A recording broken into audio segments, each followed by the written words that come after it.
하나님 아버지 은혜를 감사합니다. 이 아침에도 하나님께서 우리에게 말씀하여 주시는 것들이 온전히 들리고 깨달아지게 하시고 또 말씀 따라 기도의 자리로 나아가게 인도하여 주옵소서.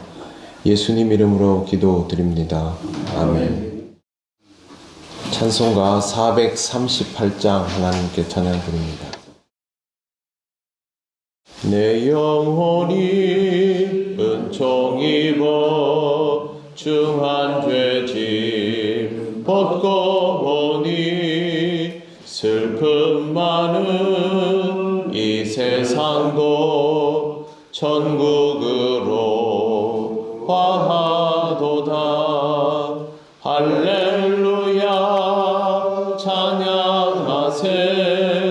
내 모든 죄 사함받고 주 예수와 동행하니 그 어디나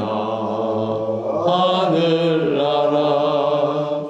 주의 얼굴 뵙기 전에 멀리 뵈던 하늘나라 내 맘속에 이루어지니 날로 날로 가깝도다. 할렐루야 찬양하세. 내 모든 죄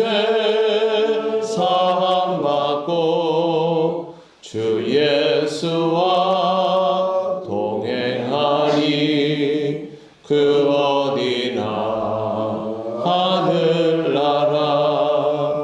높은 산이 거친 들이 초막이나 궁궐이나 내 주 예수 모신 곳이 그 어디나 하늘나라. 할렐루야 찬양하세. 내 모든 죄 사함받고 주 예수와 동행하니 그 어디나 하늘나라. 하나님 말씀 누가복음 12장 16절에서 21절입니다. 한 절씩 교독하겠습니다. 또 비유로 그들에게 말하여 이르시되 한 부자가 그 밭에 소출이 풍성하매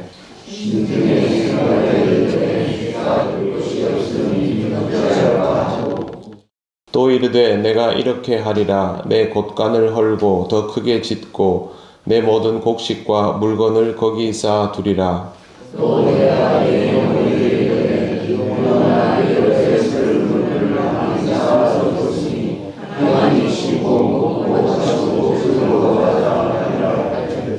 하나님은 이르시되 어리석은 자여 오늘 밤에 내 영혼을 도로 찾으리니 그러면 내 준비한 것이 누구의 것이 되겠느냐 하셨으니 자기를 위하여 재물을 쌓아두고 하나님께 대하여 부여하지 못한 자가 이와 같으니라. 아멘. 오늘 말씀은 비유입니다. 내용을 보면 부자가 밭에 소출이 풍성해지니까 마음속으로 곡식 쌓아둘 곳에 대한 생각을 하면서 곳간을 더 크게 지어가지고 곡식과 물건을 쌓아둘 것이다 라고 말합니다. 곡식은 넘쳐나고 있는데 창고가 꽉 차오르니 더 크게 곡간을 짓고 싶다는 생각을 하고 실천에 옮기려는 겁니다. 부자는 다 계획이 있습니다. 19절에 보시면 또 내가 내 영혼에게 이르되 영혼아 여러 해 쓸 물건을 많이 쌓아 두었으니 평안히 쉬고 먹고 마시고 즐거워하자 하리라. 이렇게 되어 있습니다. 부자는 더 부자가 되고 그것을 누림을 통해서 평안하게 살겠다라는 계획을 가지고 있는 것입니다. 그런데 이 익숙하고 당연한 그림에 대해서 예수님께서 마지막에 이렇게 말씀하십니다. 19절 끝에 보시면 먹고 마시고 즐거워하리라 하되라고 되어 있습니다.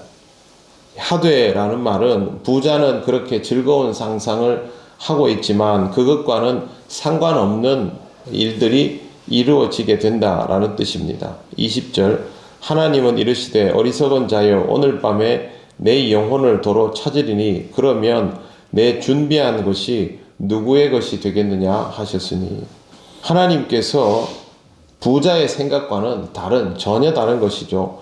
밤에 이 부자의 영혼을 취해버리는 일을 하시면 부자의 모든 준비는 허사가 되고 맙니다. 본문은 분명히 비유이지요. 그런데 여러분 보시기에 이게 비유 같습니까? 아니면 실제로 일어나는 일 같습니까? 실제로 일어나는 일입니다. 이런 일들이 참 많습니다. 2014년 5월에 삼성그룹 이건희 회장이 갑자기 쓰러졌습니다. 그리고 2020년 가을에 세상을 떠났는데요. 근데 이 기간에 대해서 세상에서는 참 말들이 많았습니다. 죽었는데 죽었다라는 선고를 내리지 않는 것이 아니냐라는 그런 추측들이 난무했기 때문입니다.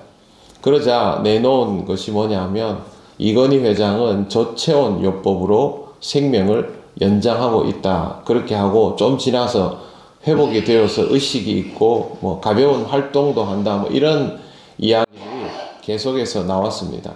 그런데 이 저체온 요법이라는 것이 사실상 이 사람이 죽는 상태가 되었을 때 체온을 24시간 동안 쭉 떨어뜨리고 다시 24시간 동안 되돌리고 해서 뇌 손상이 오는 것을 방지하는 그런 것이라서 실제로는 사망했다라고 해도 무방할 정도의 상태에 이른 사람에게 행해지던 아주 특별한 방법이었습니다. 그리고 2019년부터는 아예 한 번도 외부에 사진 자체도 노출이 된 적이 없습니다. 모르는 것이죠. 그러나 이렇게 되었던 이유는 이 사람은 죽으면 안 되기 때문입니다.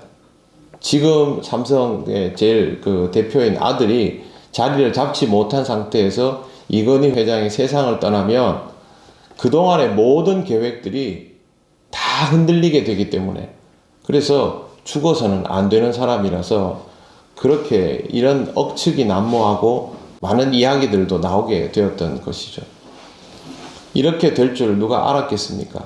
그에게는 그동안 삼성을 일구어 왔던 만큼의 놀라운 계획들이 있었겠지요. 하지만 사람의 일은 모르는 겁니다. 어느 날 갑자기 그토록 강력한 부자가 꼼짝도 하지 못하는 상태가 되고 실제로 2014년에 그렇게 누운 이후로부터는 본인이 할 수 있는 일이 아무것도 없었습니다. 이것은 비단 이건희 회장만의 일이 아니라 이 세상을 살아가는 모든 사람들의 일입니다. 우리가 가지고 있는 어떠한 계획도 하나님의 일하심 앞에서는 무용지물이라는 것이죠. 그렇기 때문에 결국 예수님께서 말하는 이 어리석은 자라는 말은 우리 모든 인생에게 포함되는 겁니다. 21절 보십시오. 자기를 위하여 재물을 쌓아두고 하나님께 대하여 부요하지 못한 자가 이와 같으니라. 자기가 모든 것들을 가지고 있는 듯 보여도 많은 계획이 있을지라도 하나님께 대해서 부요하지 못하다면 다 소용없는 일이라는 뜻입니다. 그러므로 인생은 자신이 가지고 있는 계획과 그것을 이루어가는 일에 취하여 사는 것으로 채워지는 것이 아니라 하나님의 섭리와 역사에 의해서 채워진다라는 것을 잊지 말아야 합니다. 아무것도 할 필요가 없다라는 말이 아닙니다. 최선을 다하여 살아가고 자신이 원하는 것들을 이루기 위하여 애쓰되 하나님을 잊지 말라는 뜻입니다. 우리의 기반은 거기에서부터 시작된다는 것을 꼭 기억하시기를 바랍니다. 네. 기도드리겠습니다. 하나님 감사합니다. 항상 우리가 하나님을 의식하며 살아갈 수 있기를 원합니다. 우리의 모든 것들이 다 준비되었다 할지라도 하나님이 다른 계획을 가지시면 아무것도 할 수 없음을 인정하게 하시고 우리의 계획에도 하나님이 먼저 기반이 되어 주시기를 원하며 우리가 그것을 인정하며 살아갈 수 있기를 원하오니 성령님 우리와 함께 하셔서 우리가 이 부분을 놓치지 않도록 늘 일깨워 주시옵소서. 오늘도 하나님의 은혜를 따라 살아갑니다. 우리를 인도하여 주옵소서. 예수님 이름으로 기도드립니다. 아멘. 하늘에 계신 우리 아버지, 아버지의 이름을 거룩하게 하시며 아버지의 나라가 오게 하시며 아버지의 뜻이 하늘에서와 같이 땅에서도 이루어지게 하소서. 오늘 우리에게 일용할 양식을 주시고 우리가 우리에게 잘못한 사람을 용서하여 준 것 같이 우리 죄를 용서하여 주시고 우리를 시험에 빠지지 않게 하시고 악에서 구하소서. 나라와 권능과 영광이 영원히 아버지의 것입니다. 아멘.